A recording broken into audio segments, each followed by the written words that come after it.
Hello बच्चों, कैसे हैं आप सभी। और लॉकडाउन का जो पीरियड है अभी चालू है, तो आज हम आपके लिए लेकर आए हैं क्लास 9th का पोएम फर्स्ट है हमारी। और ये जो पोएम है इसका नाम है the mountain and the squirrel. Mountain का मीनिंग होता है पर्वत, एंड द स्क्वायरल स्क्वायरल का मीनिंग होता है गिलहरी। बाय रॉल्फ वाल्डो एमर्सन, जो इसके राइटर हैं, उनके द्वारा ये लिखी गई है। इसके बारे में थोड़ी आपको मैं इसकी स्टोरी बता देता हूँ। क्या है इसमें जो है story, the mountain and the square. एक बार होता क्या है, एक बार गिलहरी और पर्वत के बीच में झगड़ा हो जाता है। वो झगड़ा होता है किस बात को लेकर के, कि पर्वत बोलता है गिलहरी को कि तुम बहुत छोटी हो और तुम्हारा कोई काम नहीं है ना। इस तरह से आपस में एक झगड़ा हो जाता है। तो गिलहरी पर्वत को बोलती है कि इस ब्रह्मांड में जो भी चीज़ है वो ईश्वर ने अपने एक सही उपयोग के लिए बनाई है, चाहे वो छोटी हो या बड़ी हो।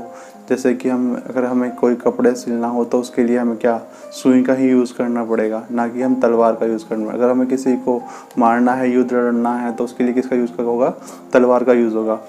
तो जो इस ब्रह्मांड में जो भी चीज़ बनाई गई हैं वो क्या है, अब अपने हिसाब से सभी चीज़ सही बनाई गई हैं। तो उसी बारे में ये पोयम है कि कोई भी चीज़ छोटी नहीं होती, कोई भी चीज़ बड़ी नहीं होती, कोई व्यक्ति बड़ा नहीं होता है और कोई भी व्यक्ति छोटा नहीं होता। सभी व्यक्ति अपने काम से, अपनी पहचान से बड़े होते हैं। ठीक है, तो उसी बारे में ये पोयम है, आज हम इसे रीड करने वाले हैं। बहुत अच्छी पोयम है, बहुत अच्छा मैसेज इस पोयम के अंदर दिया गया है।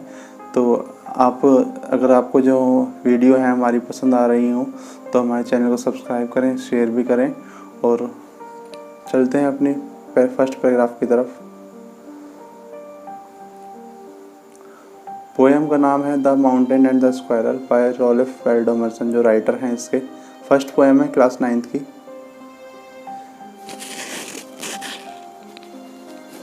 फर्स्ट पैराग्राफ है the mountain and the squirrel. Mountain मतलब पर्वत, एंड द स्क्वायरल, स्क्वायरल मतलब क्या, गिलहरी। हेड एक्वायरल, क्वायरल मतलब होता झगड़ा।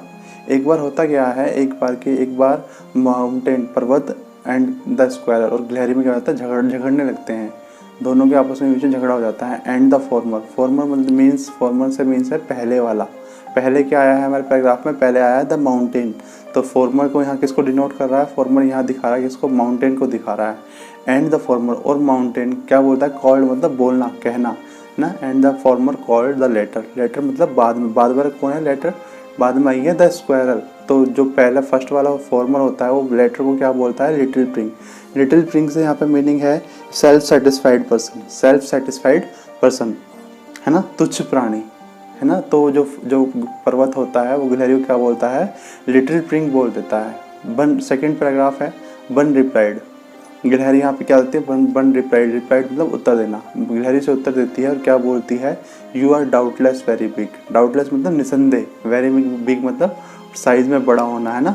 निसंदेह तुम क्या हो, निसंदेह तुम बहुत बड़े हो। पर्वत बड़ा होता है, सभी जानते हैं पर्वत कितने बड़े बड़े होते हैं, शिखर होते हैं ना। लेकिन गिलहरी क्या बोलती है, you are doubtless very big, निसंदेह तुम बहुत बड़े हो, उसमें कोई शक की बात नहीं है। बट ऑल सोर्ट्स मतलब होता है, बट मतलब लेकिन, ऑल सोर्ट्स मतलब होता है काइंड्स, प्रकार। But all sorts of things, लेकिन विभिन्न प्रकार के जो चीज़ें होती हैं। एंड वेदर्स मतलब होता है मौसम है ना। विभिन्न प्रकार की जो ऋतुएं होती हैं, जो छोटी छोटी चीज़ें होती हैं है ना, मस्ट बी टेकन। उन्हें क्या होता है, मस्ट मतलब लेना पड़ता है ना, must be taken in together. Together मतलब एक साथ। उन्हें सभी छोटी छोटी चीज़ों को, सभी छोटे छोटे मौसमों को एक साथ लेना पड़ता है। टुगेदर मतलब एक साथ मिलाना पड़ता है, करना पड़ता है। टू मेकअप मतलब बनाने के लिए। ए ईयर क्या, एक साल बनाने के लिए। जब भी हम एक साल के, अगर हम देखते हैं एक साल के अंदर क्या क्या आता है, तो हमारे उसमें हमारी गर्मियाँ भी होती हैं, सर्दियाँ भी होती है, बरसात भी होती है, हर आंधी भी होती है, तूफान भी है ना, हर तरह का मौसम उसके अंदर होता है। तभी क्या बनता है, तभी एक साल बनता है। वो इस पैराग्राफ में बताया गया है। एंड अ स्फीयर, और क्या, एंड स्फीयर, स्फीयर मतलब ब्रह्मांड। ये जो हमारी अर्थ है, जो पृथ्वी है, वो भी क्या सभी छोटी छोटी चीज़ों से मिलकर बनी है ना। तो वही इस पैराग्राफ में इसने एग्जाम्पल दिया है हमारी बन डिनोट कर दी है यहाँ पे स्क्वायरल को, गिलहरी को है ना। चलते हैं अपने नेक्स्ट थर्ड पैराग्राफ। और जो गिलहरी बोलती है, एंड आई थिंक, और क्या, थिंक मतलब सोचना, एंड आई थिंक मैं सोचती हूँ, इट नो डिस्ग्रेस। डिस्ग्रेस मतलब होता है, डिस्ग्रेस मतलब एक अपमान का भाव है ना। डिस्ग्रेस मतलब अपमानित होना, है ना। And I think it no disgrace, और मैं इसमें कोई अपमान महसूस नहीं करती हूँ। To occupy my place, occupy मतलब था घेरना, जितना स्थान हम घेरते हैं। माई प्लेस मतलब मेरा स्थान, मतलब जो स्थान मैं घेरती हूँ उस स्थान को घेरने में अपने आप को मैं अपमानित महसूस नहीं करती हूँ, अपने आप को अपमानित फील नहीं करती हूँ, है ना। जैसे कोई बोल देता है कि मैं तो धरती पे बोझ है, धरती पे बोझ रहा है ना, तो उस तरह से नहीं। If I am not so large as you, यदि मैं तुम्हारी जितनी क्या नहीं हूँ। इफ़ मतलब यदि, I am not so large as you, यदि मैं तुम्हारी जितनी क्या नहीं हूँ, बड़ी नहीं हूँ। You are not so small as I, तो तुम भी मेरे जितने क्या नहीं हो, छोटे नहीं हो, तुम भी मेरे जितने छोटे नहीं हो, है ना। एंड नॉट हाफ सो स्प्री मतलब होता है फुर्तीला होना, हाफ मतलब आधा, तो तुम मुझसे क्या है, तुम मुझसे आधे भी फुर्तीले नहीं हो। I will not deny to make you, और मैं इस बात से इनकार नहीं करती, a very pretty square track, कि तुमने क्या बनाया है, एक सुंदर रास्ता, प्रिटी मतलब सुंदर ना, स्क्वायर ट्रैक, एक जो गिलहरी का रास्ता होता है वो तैयार किया है ना। तो लास्ट 4th पैराग्राफ में ये गिलहरी है वो बताती है कि इस सारा जो लास्ट का जो उसका समरी है वो लास्ट के इस पैराग्राफ में है। टैलेंट्स डिफर, टैलेंट्स मतलब होती है योग्यता, है ना। टैलेंट्स डिफर की योग्यता क्या है, योग्यताएं भिन्न भिन्न होती हैं। डिफर मतलब भिन्न भिन्न होना, है ना, अलग अलग तरह की भिन्न में। कोई जैसे हम देखते हैं कि कोई अच्छा गाता है, कोई अच्छा खेलता है, कोई अच्छा पढ़ता है, तो टैलेंट्स क्या है, टैलेंट्स डिफर होते हैं। ऑल इज़ वेल मतलब सब कुछ अच्छा है, सब कुछ अच्छा है। एंड वाइजली पुट, और बुद्धिमानी पूर्वक रखा गया है, किसके द्वारा, ईश्वर के द्वारा रखा गया है। ऑल इज़ वेल सब कुछ अच्छा है, और ईश्वर ने, उस महाशक्ति ने उसको जो भी चीज़ इस ब्रह्मांड में बनाई है उसको बुद्धिमानी पूर्वक उसकी जगह पर उसे रखा है। If I can not carry forest on my back, if मतलब यदि, आई कैन नॉट नहीं ले जा सकती, है ना, कैरी मतलब होता है ले जाना, है ना, कैन नॉट मतलब नहीं ले जा सकती। If I can not carry forest on my back, back मतलब था कमर, पीठ, यदि मैं अपनी पीठ पर जंगल को नहीं ले जा सकती। Neither can you crack a nut, तो तुम भी, नाइदर मतलब नहीं, कभी नहीं, है ना। Neither can you crack a nut, crack मतलब तोड़ना, ए नट मतलब एक अखरोट, तो तुम भी कभी एक अखरोट को नहीं तोड़ सकते।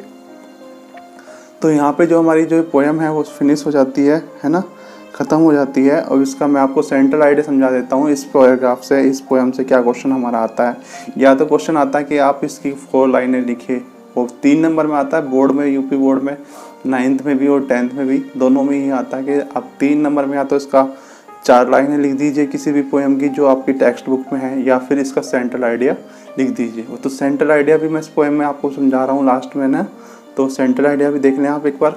Central idea of the poem, God has created everything in this world with a purpose, के गॉड मतलब ईश्वर ने, क्रिएटेड मतलब बनाई है, एवरीथिंग मतलब सब कुछ, इन दिस वर्ल्ड इस संसार में, विद ए पर्पस एक उद्देश्य के साथ में। इस ईश्वर ने जो भी चीज़ इस संसार में बनाई है किसके साथ बनाई है, एक उद्देश्य के लिए बनाई है ना। एवरीथिंग बिग एंड स्मॉल, कि जो चाहे क्या है, एवरीथिंग मतलब जो भी है ना, सब कुछ, बिग एंड स्मॉल, चाहे वो छोटी है या फिर क्या है, बड़ी है। इट्स ओन इम्पोर्टेंस, उसकी क्या है, खुद की एक महत्वता है, एक खुद की उपयोगिता है। एवरीथिंग इज़ वैल्यूएबल, क्या है, वैल्यूएबल मतलब जरूरी है ना, उसकी अपनी एक महत्वता है ना। Everything is valuable and necessary, necessary मतलब जरूरी है। इन इट्स ओन वे, जो उसके रास्ते में है, ओन वे, वो अपनी एक विशेष योग्यता रखती है। If A squarer can not grow forest on her back, यदि, जैसे बताया था अभी लास्ट पैराग्राफ में बताया था, यदि जो गिलहरी क्या करती है, जंगल को अपनी पीठ पर नहीं ले जा सकती। A mountain too can not crack a nut, तो जो पर्वत होता है वो भी एक क्रैक, नट को क्या तोड़ नहीं सकता, क्रैक मतलब होता तोड़ना। तो यहाँ पे हमारी जो सेंट्रल आइडिया है वो भी यहाँ पे ख़त्म हो जाता है हमारा। अगर आपको ये वीडियो पसंद आई हो तो उसको शेयर ज़रूर करें, है ना, और चैनल को सब्सक्राइब करें, बेल आइकन को प्रेस कर दें, ताकि जो आगे की वीडियो हमारी है वो आपको मिलती रहे, और ज़्यादा से ज़्यादा फ़ायदा उठाएं, बच्चों के साथ में शेयर करें, है ना।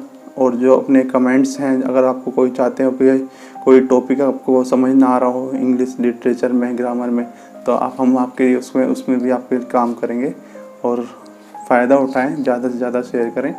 Thank you so much.